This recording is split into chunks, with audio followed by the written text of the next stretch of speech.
good morning, Sister Mary Singer. Good morning, Jody. I bet most people remember you as Sister Emidio. I still respond to Emidio, since that's my legal name. And where did Emidio come from? Dr. Gasperi, his first name is Emidio. He was very good to our congregation and took care of many, many of our sisters many years ago. And the most unusual thing about Dr. Gasperi is he died on my birthday in 1971.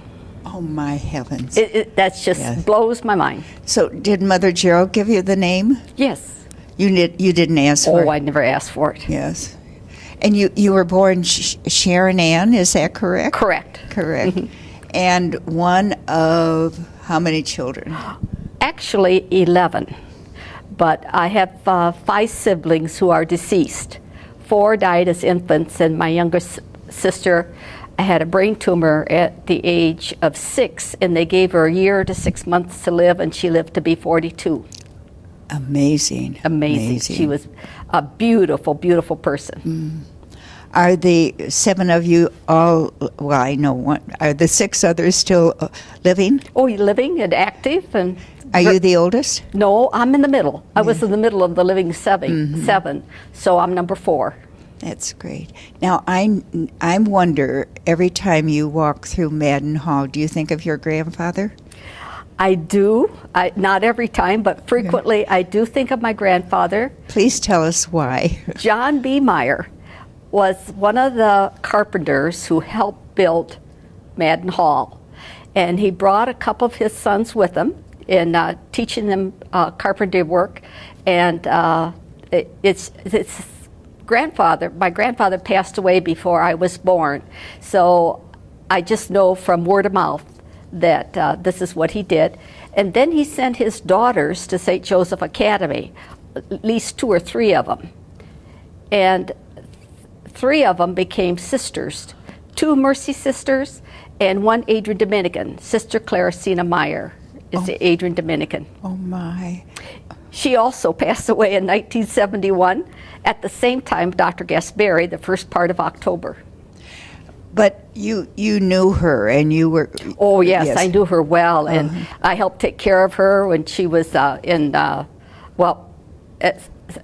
Maria, I think is when she came in. I also worked at St. Clement's, so I have to stop and think, I was here when we made the change. Yes. Mary, you said your grandfather came from where? Cecil, Ohio, on the Wabash, that wonderful Wabash Railroad. Brought many people to Adrian, and he was one of them, and his sons. And were you living in the same area?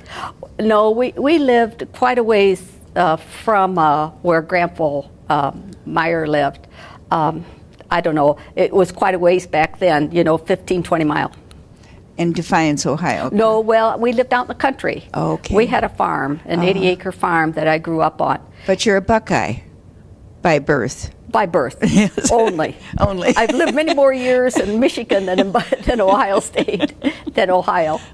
Well, how did you get from the farm to the front door of Madden Hall? Oh, when I was in high school, I went to a public high school, and as a freshman, I thought, well, what am I going to do with my life? And I thought, I'd love to be a stewardess because they travel all over the world, or a mortician. Tell me, mortician. A mortician. I don't know why you care for people. That was in my freshman year, but by my senior year, I had changed a little bit. I wanted to be either a nurse. I decided I really wanted to be a nurse, maybe a nun, or a mortician. A mortician kept coming with me. So, but anyway, I ended up going on to nurses training and nursing school before I entered. Well, you had an aunt who was a nurse also, didn't you? I did. My mother's sister, who was next to her, my Aunt Kay, and she went with my mother. I was the first one in my family to be born in the hospital, and Aunt Kate went with Mother for my birth. Beautiful, beautiful. So if I understand correctly, you were a registered nurse before you entered. Yes. So how old were you when you entered then? Well, I was 21, but the interesting thing is I must have started school when I was 5, because my birthday's in October, and I graduated from nurses training after 3 years at Mercy in Toledo, and then I worked a year. The Catholic nurses gave me a scholarship. You know, education back then was really inexpensive compared to today, like $250. So I worked for a year and paid back my education, and then I got ready to enter and came here. Well, how did you get the nerve to? Did Sister Clarissa help you? Or Claricina, thank you. She was in Florida, so she was a bit a ways away. So I went to one Saturday in December. I decided, you know, I really want to be an Adrian Dominican. I better start planning this. So I came to Adrian. I asked my brother if I could use his car, and he said no. He had a new car. So I drove my little Bessie. She was about 10 or 11 years old, and we came to Adrian, and I went to the front desk and asked for the sister who's interested in people entering an Adrian Dominican. Wow. And guess who came? Sister Patrick Jerome. She gave me a tour of Holy Rosary Chapel and a little bit around the Mother House. And then when I went to leave, she said, you know, this is a teaching order. I thought, yes. How many hospitals do you have? She said, 3 or 2 at that time. She had two hospitals and a nursing home. No, they had 3 hospitals because they had St. Rose Sisters and Dominican Santa Cruz. And then plus St. Clement's. Plus St. Clement's and a nursing home in Cincinnati. So I said, how many nurses do you have? Oh, 15. I thought, oh, well, that takes care of that. They'll need a nurse. So she was telling you it was a teaching order, so you wouldn't be discouraged if you weren't accepted, correct? Wouldn't be discouraged if I was teaching instead of nursing. Well, you made it clear that there was a place for you. I kind of figured it out. Now, as a postulant, was your ministry at St. Clement's? Yes.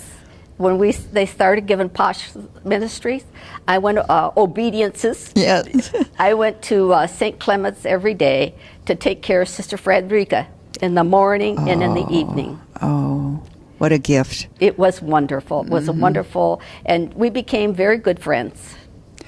I'm wondering, when Mother Gerald became sick, were you invited to be her nurse? I was, and it was in March, the end of March of 61, and I was a novice. And I started, Sister Rose Dominic O'Rourke and myself started taking care of her. We had 2 shifts, after supper to after breakfast, and after breakfast to after supper. And we took care of her and met her needs. And in the beginning, she was able to be around in a wheelchair and all, but eventually not so much. What about when you were a junior professor? Were you still taking care? I was. Yeah. We stayed on till she passed. So you really got to know Sister Benedicta Marie then, didn't you? a little bit, yes. Yes. She's a beautiful person. Beautiful person. Margaret Helen too? Not so much because she was in the office. So, but I knew who she was, and that was about it. But I knew, you know, what's one? Raphael? Richardine. Richardine. Yes. Oh, yes. Yeah, Richardine. Wasn't Sister Raphael? Oh, Sister Raphael and Sister Cletus were in the finance office at that time, which was just down the hall from where I was. So where did you stay when you were taking care of Mother Gerald? Did you stay in the next room, or did Well, you? there's that little room on the corner, which is now the history room, and it all changed. There was a desk and a chair in there, and we could hear her call, the buzzer, and also chapel. So one of the 2 places, and I spent a lot of time in chapel. It was a very special time. Were you with her when she died, Mary? No, I wasn't. I had been called. We'd been to something over in Walsh Hall, but I came back, and there were a lot of people in a room and around. So when you're JP, you're kind of on the outskirts. Exactly. Yeah. But your nursing career and ministry in the congregation continued. Were you ever stationed out west for one of our hospitals? Yes, the year after Mother Gerald passed away, the following year, I went to Sisters Hospital in Santa Cruz and worked there with wonderful women, wonderful patients, and very different experiences, and that was I really enjoyed it, and I was looking forward to going back, but when I got my appointment, it was back to St. Clement's. And so I've been all together with our sisters for about 20 years, off and on, during my life, and I love it. You know, our sisters are so special, so gifted, and how they accept incapacity and so on. It's just, they're just beautiful. Inspiring. Inspiring. Very inspiring. Yep. Yes. What about Sister Berthe? Did you ever have the privilege of taking care of her? Oh, Sister Berthe, yes. Sister Berthe was, you know, to everyone else, she's the lady with all the pigeonholes. But for me, she was just a wonderful person. And as I say, it's different when you're sick and on the other side, and when you're up and active, you're a little bit different personality. But one night, I helped her to the bathroom, come back, and she said, "Can you have a few minutes?" And I said, "Sure." So she said, "Sit down on the bed with me." So I sat down on the bed, and here, look at that moon, you know, and it was just magnificent. So we just sat in silence and admired the moon. Oh, God God's bless her. creation. I love it. She was an extraordinary woman in the congregation, wasn't she? Yes. Yes. Someone we were almost afraid of because we didn't know where we were going to be sent next. Yes. Yes. Just tell me, if you will, share some of the highlights of your nursing ministry. Oh, I have lots of them. I really thank God for the gift of nursing. That is just so special. I mentioned I worked at Sisters in Santa Cruz and also Rose de Lima and St. Joe in Ann Arbor, and did home health nursing. Now I'm going back to St. Joe in Ann Arbor. I worked in the oncology unit, and one evening a gentleman had cardiac arrest, and the people were down to lunch, and so it was myself and another nurse's aide, and I said, "What do you want to do, the respirations or the compressions?" And she said, "I'll do the respirations," and we called for a cardiac team to come. And we worked on him, and they took over, and they took him down to the cardiac unit. And the next day I went to see him. What a joy. He just put his arms out and gave me a big hug. He was in his Joseph's robe, is what I call it. It was multicolored, striped robe. I'll never forget it. And he said, "Thank you, sister." You know, You saved his life. Saved his life. Yes. Well, that's a story to remember. It Yes. is. It is. It was very good. And I love the home health nursing in Kentucky. Saw all kinds of situations and people, and so grateful I was able to help them just get through this day. How long were you? I was there for 4 years. Did you live with any of our sisters there? I did. I lived with Sister Mary Assenmacher at one point. But you would go to the people's homes, is that? Uh-huh. Would they ask for help, or would you just be present? No, the doctors would order for home health, you know, to come in, and they could choose which home health agency they want. The Sisters of Nazareth is the ones who started it, and they first started out in a van, and then, of course, it grew. And then when I started to work there, there were like 7 nurses, and when I left, there was like 27. So it just had grown. It was amazing facet. Then I left there and came back to Maria and worked there. Well, when did you become the medical missionary? Oh, while I was working at Maria, some of the nurses talked about going on a medical mission for a week or 10 days to Guatemala, and through Foot Hospital. They took their doctors, nurses, and all their help, even their dietitians and the food. We took everything with us, and we took care of these people. It was amazing to me. People would have major surgery one day and go home the next.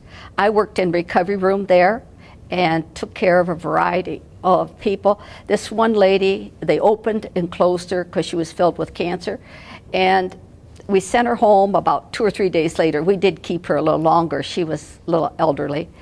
And I'll never forget it. We sent her home with 3 or 4 tablets of Tylenol number 3 and asked her to take good care of them because she's going to need them later, and not to sell them or, Not to sell them. Well, yeah, because of, people would try to take them from her any way they could get them. Yes. And she would be getting money, too. Right. Yes. Yeah. Oh, my. Did you deal with any children there? Pardon? Were there any children that you helped while you were in Guatemala? There was, but children is not my cup of tea. Really, I don't. I'm okay with them, but it's. I think because I had a sister, you're so young and so sick for that period of time. It's so hard for me to see children sick. I could take care of adults and other people, but. Well, didn't a little boy call you Mom?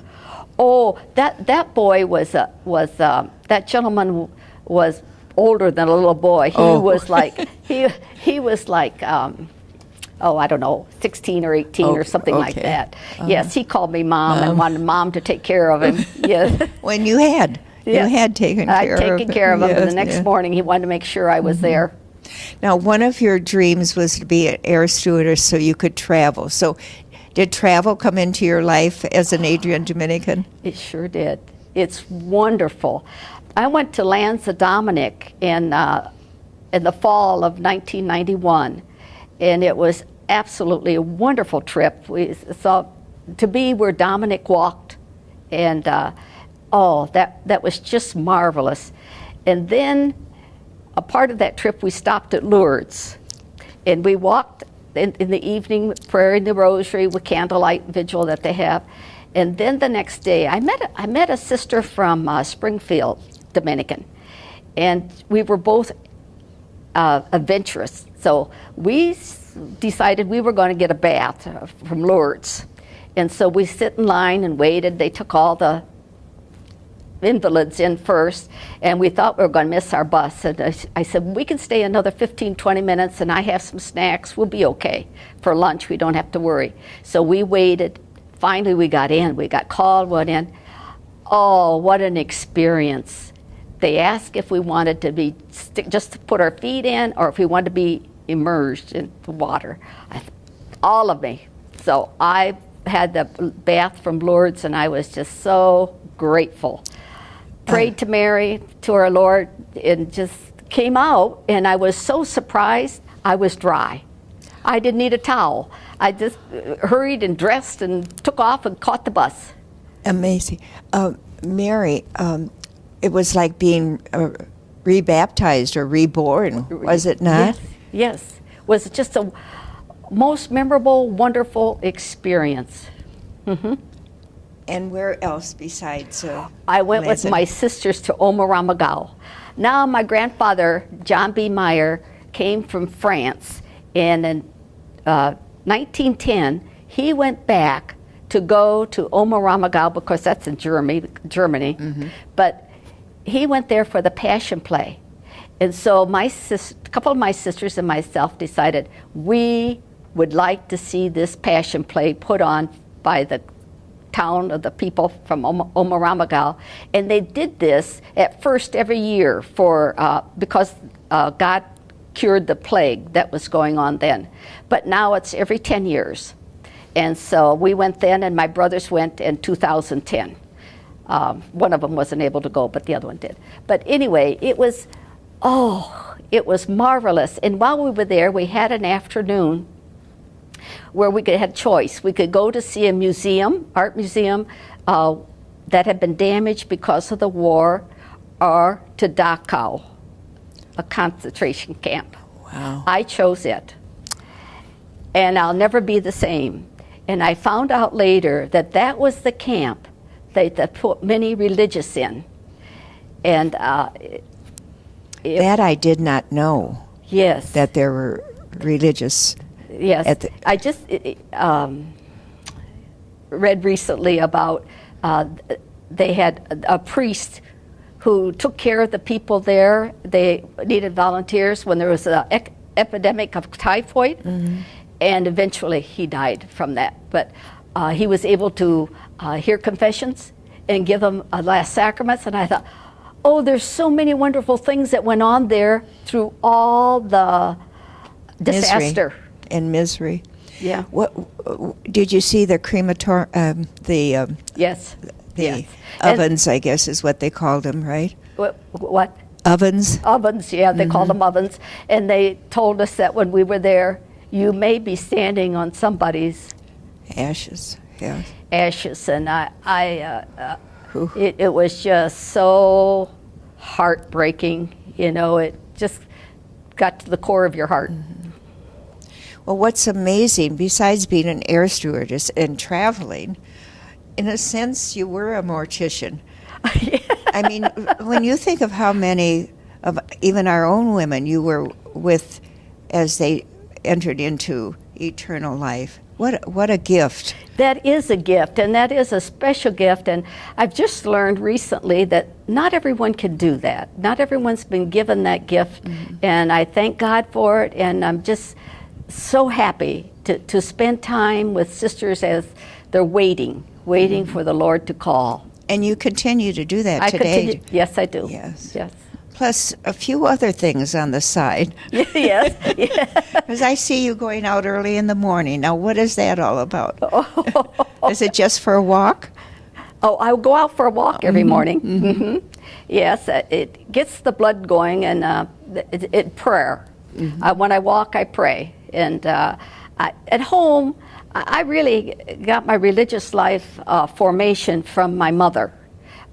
We had prayers that we said every night, and I say we like ritual, and so I say prayers every day and have a group that I pray for, and it's quite nice. And I get upset with myself if I forget something, and I go back and I do some over again, but it's all right. But besides the walk in the morning, you get in the car and go shopping for several of our sisters. Yes. So God bless you. I mean, you're like a sister Peter Pan. You know, I can be stopped anywhere for, can you get this for me, or can you go with me here or there? I'll check my calendar, but yes, it's a different kind of nursing. Yes. It's a gift to be able to do that. And you hold confidences so well. Oh, yes. And what a gift you were to Mary Kay Alberry. She lived with you, didn't she? Yes. There in Regina on the Here fourth in floor. Regina, her last days. Yes. And even when Sister Mary Ellen was dealing with cancer, Right. correct? Mary Ellen Youngblood. Yes. I was with her and go with her for. It's just nice to have a companion. A lot of times. That knows what's going on. Yes. Mary, what are some of the words you live by? I live by the question, what will God ask me when I hopefully enter eternal life? I love you, I love you, I love you. I thank you, I thank you, I thank you. Forgive me my sins and help me to forgive others. And as a nurse, that you are watering the soil of the soul, isn't that?